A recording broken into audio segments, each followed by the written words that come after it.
呢度有五金鋪、工廠大廈，又喺一堆舊樓群入邊有啲新樓出現。大家估唔估到喺邊度嚟呢？今日我哋就嚟到傳統嘅舊區大角咀啊！呢度曾幾何時啦，就係九龍區重要嘅工業地帶。喺仲未大規模填海之前，大角咀地喻其名，係一大夾角向住維港伸延。港口水深廣闊，造就區內最早期嘅發展都同船務息息相關。建有船澳，亦都有支援船澳嘅修船廠、五金鋪同埋機械維修鋪等等。由於當時嘅大角咀位處市區邊陲，地價比較低，所以喺20世紀初啦，亦都已經有唔少嘅山寨工場進駐。隨住工業發展越趨蓬勃，大角咀更加一度發展為香港工業最密集嘅地區之一。唔少工人喺呢度定居，令到大角咀自50年代開始就混雜咗唔少嘅住宅。其後本港造船業逐漸式微，大同船澳喺70年代結業，改建為住宅大同新村。而工廠亦都北移或者倒閉。但一啲五金零件、鋼鐵同埋油漆等嘅鋪頭都仍然留守去到而家。不過令到大角咀變成今日亦舊亦新嘅樣，某程度都同政府喺1990年代開展西九龍填海計劃有關，重點發展大角咀以西嘅填海地，即係今日港鐵奧運站嘅一帶。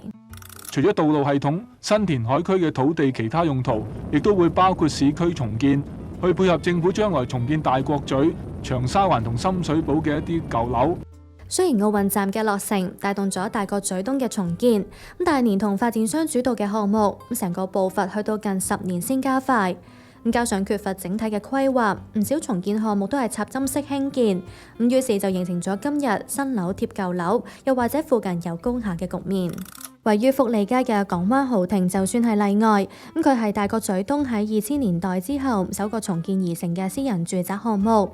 屋苑附近以公園為主，相對遠離密集嘅舊樓群，會有少少自成一角嘅感覺。但行幾步路啦，又可以去返配套成熟嘅街道。今集我哋就參觀呢一個屋苑，睇一個2房放盤同埋一個3房租盤。當然都會分析下屋苑近期嘅成交價同埋租金走勢。睇完之後，大家記得留言同埋 CLS 3部曲，有機會獲得咖啡禮券。仲有撳埋旁邊嘅鐘仔搶先睇啦。其實呢度昔日都係臨海地段嚟㗎，設有油麻地小輪大角咀船廠，恒地同埋香港小輪就透過補地價，聯同職工宿舍同埋油麻地工業大廈，重建為設有住宅同埋基座商場嘅港灣豪庭。喺2002年同埋2003年分2期落成入伙，樓齡大約22年至到23年。10座嘅物業以2行排列，盡量互相遮唔到景觀。但係第4至到第7座向內圓嘅單位，無可避免都要望對面嘅座數。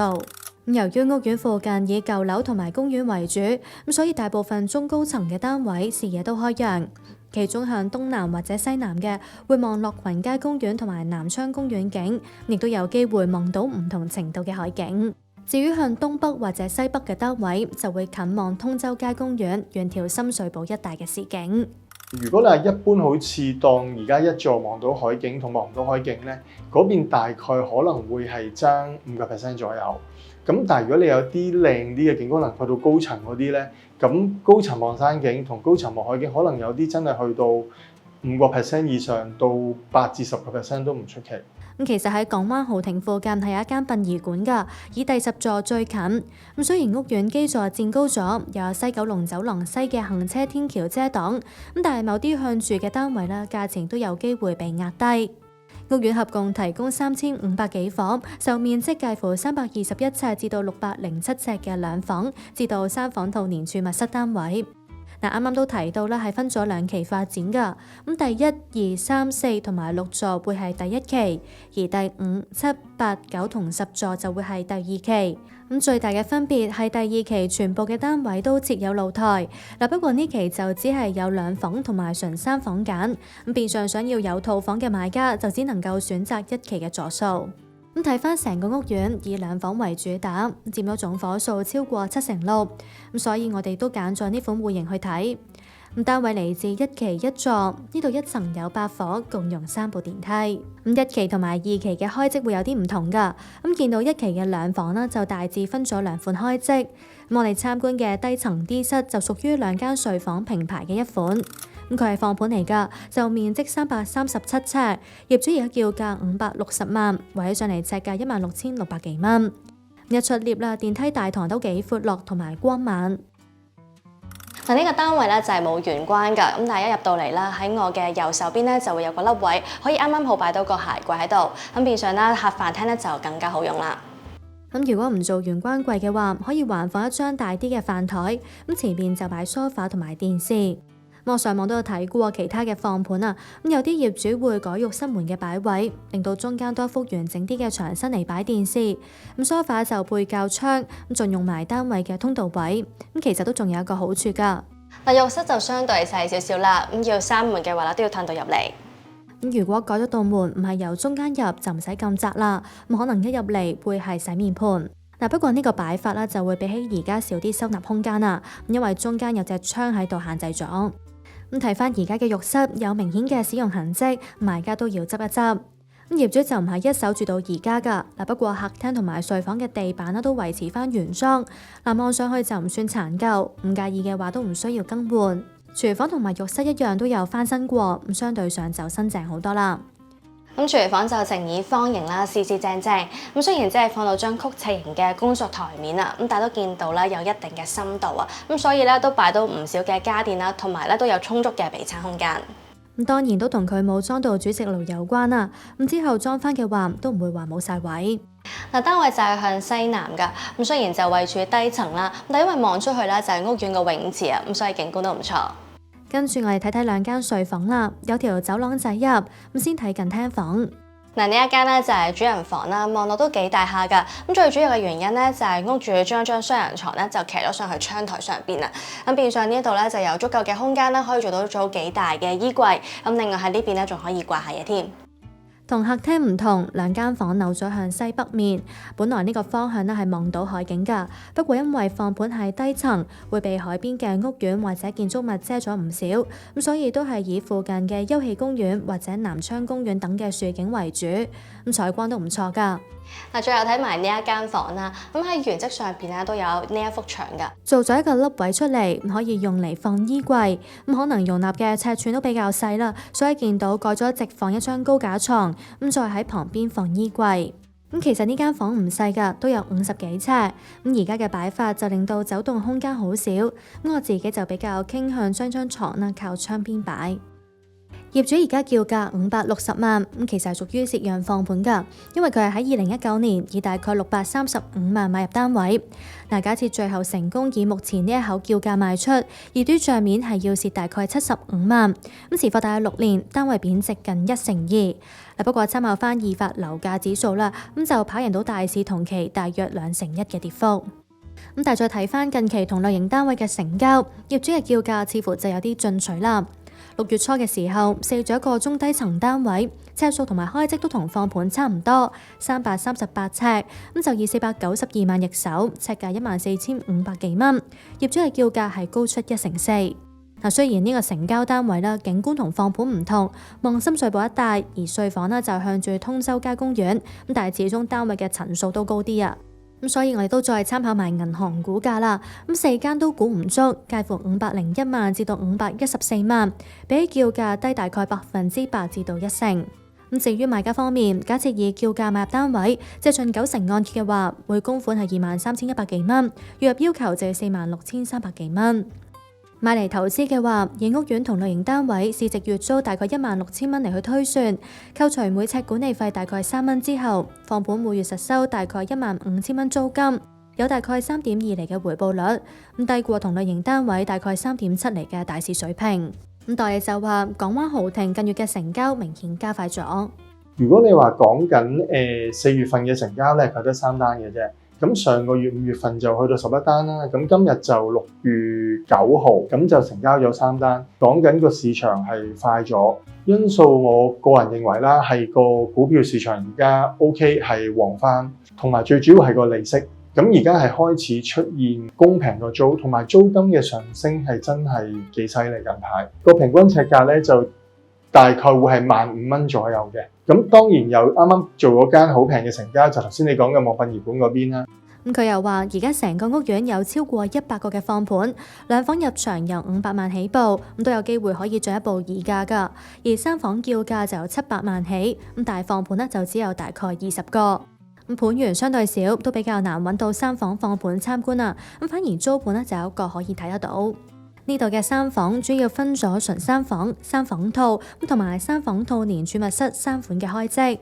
我哋睇嘅係純三房，嚟自2期5座。其實呢一期嘅佈局同1期一樣，都係1層8伙，共用3部電梯。大堂都好似㗎，所以我哋都唔再睇多一次啦。參觀租盤就位於中層 C 室，就面積497尺，業主叫租24,800蚊。不過喺我哋拍完之後2日啦，單位就成功以24,400蚊租出，比原本嘅叫租少400蚊，位上嚟尺租大概49蚊。唔緊要嘅，我哋都可以照睇下開則，之後再分析一下屋苑嘅租金走勢。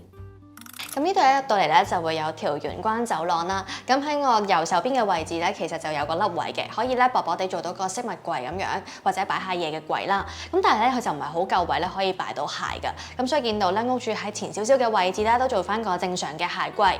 咁由於呢條走廊咧都有一定嘅闊度，咁所以咧見到咧，即使佢喺度做咗個鞋櫃之後咧，都唔會話覺得好逼仄。咁呢度就會係廚房啦，就呈現長形，咁又都大嘅，所以咧有唔少嘅儲物櫃啦，可以做到收納。咁但係可能屋主都想擺少少嘢啊，咁喺呢度咧就做咗2個嘅置物架喺度，見到有啲深啦，出入嘅時候咧就要小心啲啦。整體都算光猛同埋整潔，業主留低咗雪櫃同埋洗衣機。出到嚟客飯廳係日字廳嘅格局，所以兩廳佈局好分明，家私擺位都相對容易。而且空間唔細㗎，梳化同電視之間係有足夠嘅位擺多張茶幾仔。呢個單位咧就係附設咗個露台嘅，咁就唔係好大下啦，咁但係都有足夠嘅位可以可能擺下嘢啊、晾下衫咁樣。呢度同對面座都幾近下㗎，亦都會望到隔離單位。好彩從中間沿住西九龍走廊遠眺到深水埗一帶，加上前邊又係通州街公園，有唔少樹，先中和到嗰一份嘅壓迫感，亦都唔會令到單位好暗。不過入返嚟單位，由於電視掣位係喺近房嘅一邊牆身，所以坐喺梳化嘅時候咧，都係會望到其他座數。飯廳呢邊咧就會有隻對流窗啦，咁當開埋露台門之後咧，就可以做到對流通風嘅效果。咁我覺得呢隻窗嘅設計都幾好嘅，因為平時咧有時候有啲對流窗咧就係一大幅，然後正望住隔離單位啦。咁呢個就係細幅啲啦，咁同埋一啲磨砂嘅設計咧，咁就可以保障翻咧屋裏邊嘅私隱啦。浴室同埋3間房沿住長走廊入，先係浴室都大致保留翻原裝設計，係喺鏡櫃上邊加多咗個櫃啦，嚟進一步增加翻收納空間。相比起啱啱睇嘅2房單位，呢一種嘅擺位就令到空間闊落一啲，有多啲位置喐動。浴室斜對面係第一間睡房，唔算細㗎，約莫50幾尺，有條件擺完單人床同埋衣櫃之後，再擺多張書台。呢度同客廳同向，因為離隔離單位嘅露台遠少少啊，所以望到嘅景亦都會再多啲。跟住過去睇下隔離間房啦，窗位唔同咗，轉咗向西，俾自間屋苑包圍，會有啲壓迫感。叫做喺樓罅之間啊，會望到少少嘅樹景同埋遠海景。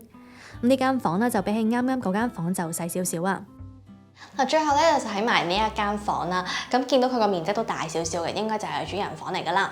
咁張床咧就可以靠窗邊擺啦，甚至可能騎上個窗台度。咁另外呢邊咧就可以擺翻個衣櫃。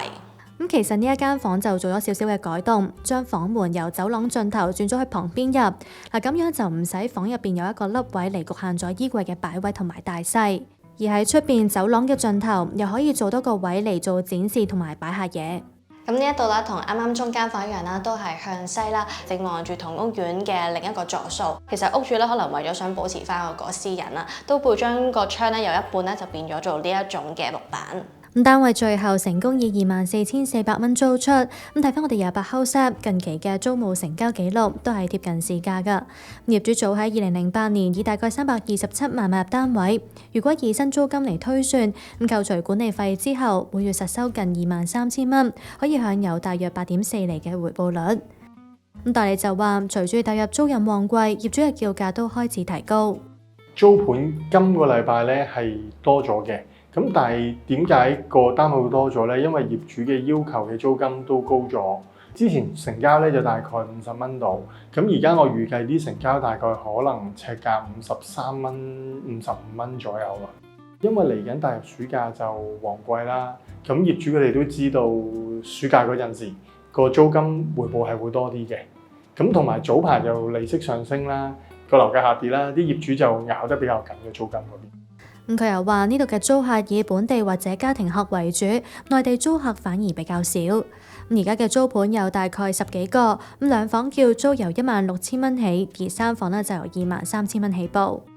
之所以比較吸引家庭客，除咗因為設有唔細嘅平台花園，可以俾小朋友走動之外啦，屋苑亦都設有雙會所，提供泳池、健身室、室內運動場、保齡球場同埋攀石場等等，大概30項嘅康體設施。至於車位方面啊，就大概1100個，月租由大概4000蚊起。